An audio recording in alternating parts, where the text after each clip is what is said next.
혹시 요양원 복도를 걸어본 적 있으신가요? 그곳엔 참 묘한 정적이 흘러요. 텔레비전 소리도 들리고 간호사들의 발걸음 소리도 들리는데 그 모든 소리를 뚫고 가장 선명하게 들리는 게 하나 있거든요. 바로 누군가를 애타게 기다리는 그 침묵의 소리입니다. 실제로 많은 어르신들에게 하루는요, 거의 이 면회 시간을 중심으로 돌아간다고 해도 과언이 아니에요. 오후 2시부터 5시. 이 시간이 누구에게는 한없는 희망의 시간이 되고 또 다른 누구에게는 깊은 실망의 시간이 되기도 하죠. 자, 바로 이 질문이 오늘 우리가 함께 풀어볼 숙제입니다. 그리고 그 답이 뭐 자식들이 너무 바쁘니까 그렇지 이렇게 단순하지가 않다는 거예요. 우리가 생각하는 것보다 훨씬 더 깊고 또 복잡한 이야기가 그 안에 숨어 있습니다. 자, 그럼 그 침묵의 핵심으로 한번 들어가 볼까요? 그곳에서 오래 일하신 분들 얘기를 들어보면요. 유독 자녀의 발길이 뜸한 어르신들에게는 신기하게도 몇 가지 공통점에 보인다는 겁니다. 맞습니다. 알고 보니까 진짜 문제는 물리적인 거리나 경제적인 어려움 같은 게 아니었어요. 그것보다 훨씬 더 깊은 곳에 있는 것. 바로 수십 년간 쌓여온 관계의 문제였던 거죠. 자, 그럼 지금부터 그 관계를 조금씩 무너뜨리는 정말 마음 아픈 3가지 상처에 대해서 한번 자세히 들여다볼게요. 첫 번째는 뭐냐면요. 바로 과거의 상처입니다.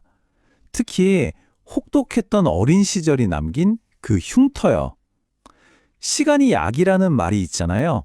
근데요, 어떤 상처는 시간이 흘러도 전혀 아물지가 않더라고요. 이게 한 요양원에서 있었던 실제 이야기인데요. 어릴 때 아버지한테 정말 심하게 맞고 자란 아들이 있었어요. 근데 이제 나이 들고 병약해진 아버지를 찾아뵐 때마다 자기도 모르게 손을 떤다는 거예요. 아버지가 뒤늦게 미안했다고 말해도 그 한마디로는 도저히 지워지지 않는 공포가 여전히 아들의 몸에 그대로 새겨져 있는 거죠. 이렇게 과거의 상처는 현재의 관계를 단단히 붙들고 놔주질 않습니다. 자, 그리고 두 번째는요. 만날 때마다 감사나 기쁨 대신에 불평과 비난만 오가는 경우입니다. 이러면 만남이 즐거운 시간이 아니라 정말 무거운 숙제가 되어버리겠죠. 주말마다 정성껏 음식을 싸들고 찾아오는 아들 부부에게 돌아오는 말이 왜 이렇게 늦었냐 거나 이건 맛이 없다 같은 불평뿐인 거예요. 이런 부정적인 말이 계속 반복되면 글쎄요, 아무리 효심이 깊은 자식이라도 점점 발걸음이 무거워질 수밖에 없지 않을까요? 마지막 3번째는 이건 좀 많이 마음이 아픈데요. 부모님이 본인의 외로움을 무기처럼 사용해서 자식의 삶을 통제하려고 하는 경우입니다. 이게 자녀에게는 정말 엄청난 죄책감을 주거든요. 딱 들어도 아시겠죠? 너희는 즐거운데 나는 외롭다. 그러니까 너는 나 때문에 죄책감을 느껴야 한다. 바로 이 메시지잖아요. 이런 식의 감정적인 압박이 계속되면요. 자녀들은 정말 지쳐서 건강한 관계를 이어가기가 힘들어집니다. 자, 한번 정리해 볼까요? 과거에 해결되지 않은 상처, 감사할 줄 모르는 불평의 습관, 그리고 죄책감을 이용한 감정적 통제.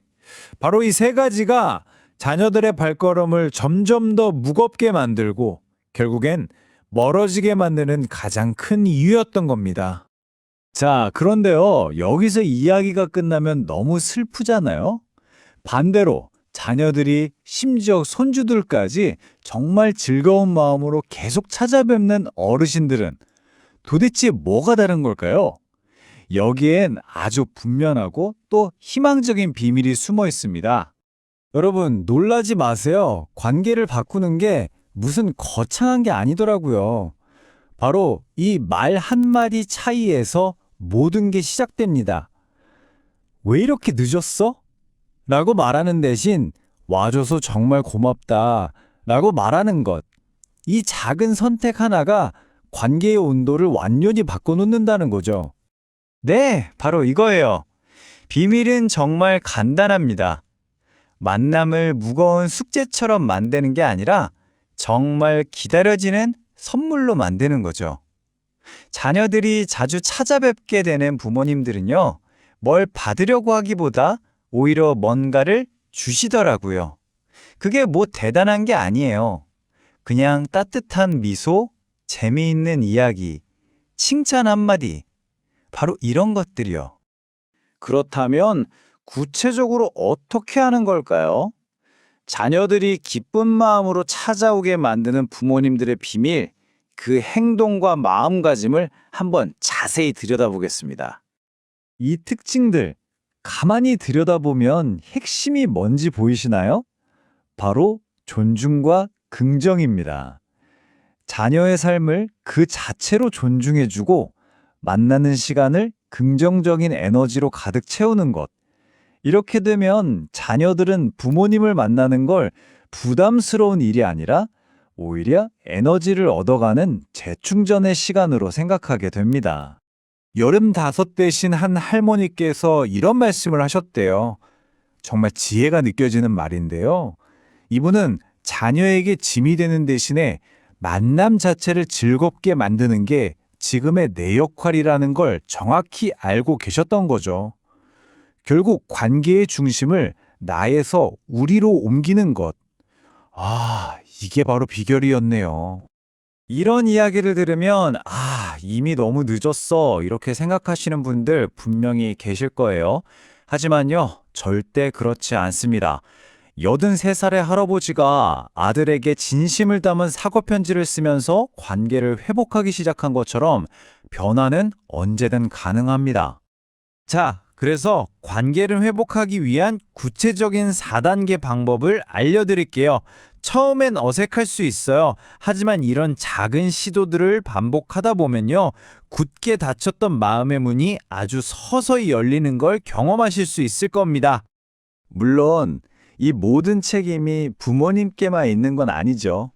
만약 부모님께서 먼저 용기를 내고 진심으로 변화하려고 노력하신다면 자녀분들도 그 마음을 한 번쯤 헤아려 주시면 어떨까요?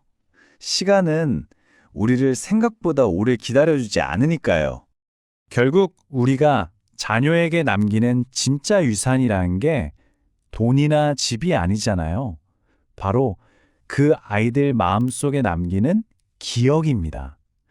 여러분은 어떤 기억을 남기고 싶으신가요? 오늘 이 이야기가 우리 각자의 가족 관계를 한 번쯤 돌아보는 그런 따뜻한 계기가 되었으면 좋겠습니다.